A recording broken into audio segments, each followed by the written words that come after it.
جوانی میں انسان باپ کو شک کی نگاہ سے دیکھتا رہتا ہے، جیسے باپ کو ہمارے مسائل، تکلیفوں یا ضروریات کا احساس ہی نہیں۔ یہ نئے دور کے تقاضوں کو نہیں سمجھتا۔ کبھی کبھی ہم اپنے باپ کا موازنہ بھی کرنا شروع کر دیتے ہیں۔ اتنی محنت ہمارے باپ نے کی ہوتی، بچت کی ہوتی، کچھ بنایا ہوتا تو آج ہم بھی فلاں کی طرح عالیشان گھر، گاڑیوں میں گھوم رہے ہوتے۔ کہاں ہو؟ کب آؤ گے؟ زیادہ دیر نہ کرنا۔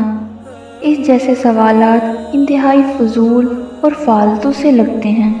سویٹر تو پہنا ہے، کچھ اور بھی پہن لو، سردی بہت ہے۔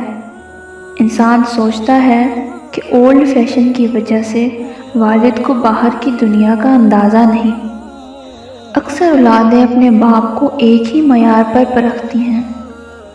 گھر، گاڑی، پلاٹ، بینک بیلنس، کاروبار اور اپنی ناکامیوں کو بھی باپ کے کھاتے میں ڈال دیتی ہیں اور خود سرخرو ہو جاتے ہیں۔ اس میں شک نہیں کہ اولاد کے لیے آئیڈیل بھی اس کا باپ ہوتا ہے، لیکن کچھ باتیں جوانی میں سمجھ نہیں آتی یا ہم سمجھنے کی کوشش ہی نہیں کرتے، اس لیے کہ ہمارے سامنے وقت کی ضرورت ہوتی ہے، دنیا سے مقابلے کا بھوت سوار ہوتا ہے، جلد سے جلد سب کچھ پانے کی جستجو میں ہم کچھ کھو بھی رہے ہوتے ہیں، جس کا احساس بہت دیر سے ہوتا ہے۔ بہت سی اولادیں وقتی محرومیوں کا پہلا ذمہ دار اپنے باپ کو قرار دے کر ہر چیز سے بری ذمہ ہو جاتی ہیں۔ وقت گزر جاتا ہے، اچھا ہو یا برا، اور اتنی تیزی سے گزرتا ہے کہ انسان پلک جھپکتے ہی ماضی کی کہانی اپنے ارد گرد منڈلاتے دیکھنا شروع کر دیتا ہے۔ جوانی، پڑھائی، نوکری، شادی، اولاد اور پھر وہی سٹیج، وہی کردار جو نبھاتے نبھاتے ہر لمحہ اپنے باپ کا چہرہ آنکھوں کے سامنے آتا ہے۔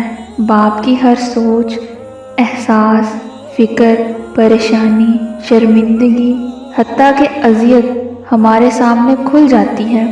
باپ کی کبھی کبھی بلا وجہ خاموشی، کبھی پرانے دوستوں میں بے وجہ کہہ کے، اچھے کپڑے کو ناپسند کر کے پرانے کو فخر سے پہننا، کھانوں میں اپنی سادگی پر فخر، کبھی کبھی سر جھکائے اپنے چھوٹے چھوٹے کاموں میں مگن ہونے کی وجہ سے، کبھی بغیر وجہ کی تھکاوٹ کے بہانے سر شام بتی بجھا کر لیٹ جانا، نظریں جھکائے انتہائی محویت سے ڈوب کر قرآن کی تلاوت کرنا۔ سمجھ تو آنا شروع ہو جاتا ہے، لیکن بہت دیر بعد، جب قہر کی گرمی میں روم کولر کی خنک ہوا بدن کو چھوتی ہے تو پہلا احساس جو دل و دماغ میں ہلچل سی مچا دیتا ہے، کہیں اولاد گرمی میں تو نہیں بیٹھی؟ جوان اولاد کے مستقبل، شادیوں کی فکر، ہزار تانے بانے جوڑتا باپ تھک ہار کر اللہ اور اس کی پاک کلام میں پناہ ڈھونڈتا ہے۔